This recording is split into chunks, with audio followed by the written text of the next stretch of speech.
अस्सलामुअलैकुम वरहमतुल्लाहि वबरकातुह। आज मैं लेके आया हूँ आपके लिए कीमे के कबाब बनाने की तरकीब। तो चलिए शुरू करते हैं। बिस्मिल्लाहिर्रहमानिर्रहीम।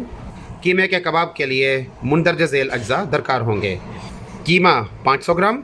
अब इसमें हम डालेंगे एक अदद बड़ा आलू जो हमने उबाल कर थोड़ा सा मसल लिया है।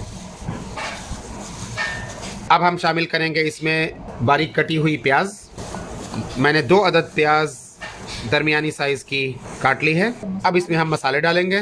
1 खाने का चम्मच लाल मिर्च, आधा चम्मच हल्दी, 1 चम्मच नमक, आधा चम्मच पिसा हुआ ज़ीरा और आधा चम्मच पिसा हुआ धनिया, आधा चम्मच काली मिर्च पिसी हुई। अब इसमें हम शामिल करेंगे 3 चाय के चम्मच पिसी हुई हरी मिर्च। अब इसमें हम शामिल करेंगे 1 चम्मच अदरक और लहसुन का पेस्ट। अब इसमें हम शामिल करेंगे 1 खाने का चम्मच भुट्टे का आटा यानी कॉर्नफ्लोर। अब इन सारे मसालों को हम अच्छी तरह से मिला लेंगे।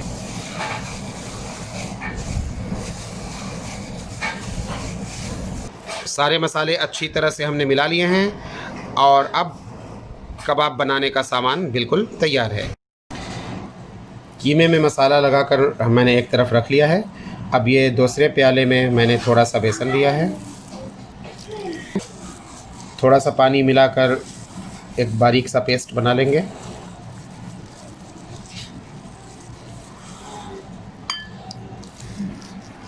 इसे स्टरर से अच्छी तरह से चला लेंगे ताकि लम्स ना रह जाएं और अच्छा सा पेस्ट बन जाए।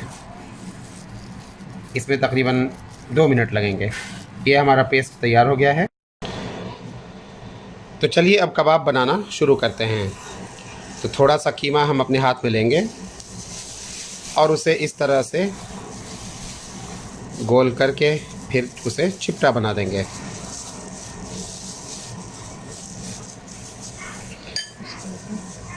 अब जो बेसन का पेस्ट हमने तैयार किया था, ये पेस्ट हम कबाब के दोनों तरफ अच्छी तरह से ब्रश से लगाएंगे। बस एक लेयर लगाने की ज़रूरत है और फिर इन्हें प्लेट में रखते जाएंगे। तो नाज़रीन, इस तरह सारे कबाब हमने तैयार कर लिए हैं। अब चलिए इन्हें तेल में तलते हैं। तवे को मैंने तेज़ आंच पर रख लिया है। अब इसमें थोड़ा सा तेल डालेंगे। तेल को हम फैला लेंगे और एक एक करके कबाब इसमें डालेंगे।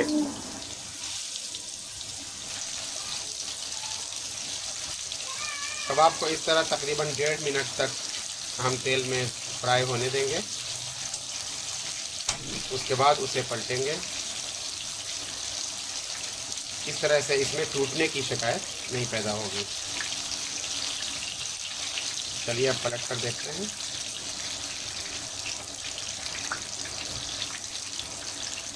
इस तरह से हम कबाब को पलट लेंगे। आप देख सकते हैं कि ये सुनहरे ब्राउन हो चुके हैं। तो अब मज़ीद 1.5 मिनट पलटने के बाद भी हम छोड़ देंगे ताकि कबाब दोनों तरफ से पूरी तरह से तल जाएं, पूरी तरह से पक कर तैयार हो जाएं। तेल अब काफ़ी गर्म हो चुका है, इसलिए अब हम आंच को थोड़ी सी हल्की कर लेंगे। इतनी हल्की करेंगे कि वो दरमियानी से थोड़ी ज़्यादा हो। और ये आंच थोड़ी हल्की करने का फ़ायदा ये होगा कि कबाब अंदर तक अच्छी तरह से पक जाएगा और कच्चा रह जाने की कोई शिकायत नहीं होगी। तो नाज़रीन, अब आप देख सकते हैं कि हमारे कबाब तैयार होने के करीब हैं। हमने लगभग 5 मिनट इन्हें तेल में तला है। तो नाज़रीन, हमारे कीमे वाले कबाब तैयार हो चुके हैं। इन्हें बनाइएगा, अच्छे लगें तो लाइक और शेयर कीजिएगा। और अगर आपने अब तक हमारा चैनल सब्सक्राइब नहीं किया है तो सब्सक्राइब भी कीजिएगा ताकि हर नई बनने वाली तरकीब सबसे पहले आपके पास पहुँचे। तो फिर मिलते हैं एक और तरकीब के साथ। अस्सलामु अलैकुम वरहमतुल्लाहि वबरकातुह।